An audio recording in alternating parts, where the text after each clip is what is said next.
अहिल्यानगर महानगरपालिकेचा दिवस हा आज खऱ्या अर्थाने आज काळा दिवस ठरला। आज जो महासभेमध्ये डीपी प्लॅन हा सादर करायचा होता, त्या डीपी प्लॅन सादर करताना त्या महासभेमध्ये नगरसेवकांना सोडून पत्रकारांना येऊन दिलं नाही, प्रेक्षक गॅलरीमध्ये प्रेक्षकांना येऊन दिलं नाही। अक्षरशः त्या गॅलरीला, त्या महासभेच्या सभागृहाला कुलूप लावण्याचं काम आज प्रशासनाने केलं।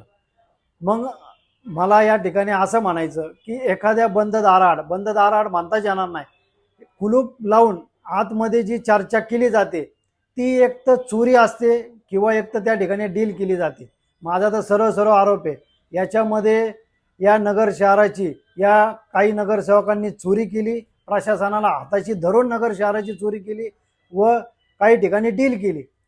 हा जो विकास आराखडा होता, विकास आराखडा म्हणजे काय असतं की प्रस्तावित जे शहर असतं ते कुठपर्यंत वाढणार आहे याचा हा आराखडा असतो। मग त्याच्यामध्ये ज्या त्या जागेंवर रुग्णालयाचं आरक्षण टाकावं लागतं, काही जागेंवर भाजीपाला मार्केटचं आरक्षण टाकावं लागतं, पार्किंगचं आरक्षण टाकावं लागतं व कुठून डीपी रोड जाणार आहे याचा प्रस्तावित ते रोड टाकले जातात। परंतु हा सगळा ठरून प्लॅन होता। याच्या अगोदरपासून काही महिन्यांपासून ही तयारी होती। ठराविक नगरसेवकांना हाताशी धरून हा डीपी प्लॅन तयार केला व त्याच नगरसेवकांनी काही दिवसांपूर्वी प्रस्तावित जागा या विकत घेतल्या होत्या। त्या विकत घेऊन त्याच्यानुसार त्यांनी ते आरक्षण टाकले, त्यांच्या जागेवर आरक्षण टाकले नाही, गोरगरीब शेतकऱ्यांच्या जागेवर आरक्षण टाकले। त्याच्यामुळं ह्या काही लोकांच्या नगरसेवकांच्या जागेंना सोन्याचा भाव येणार आहे आणि काही गोरगरीब शेतकऱ्यांच्या जागा ह्या कचऱ्यामध्ये जाणार आहेत।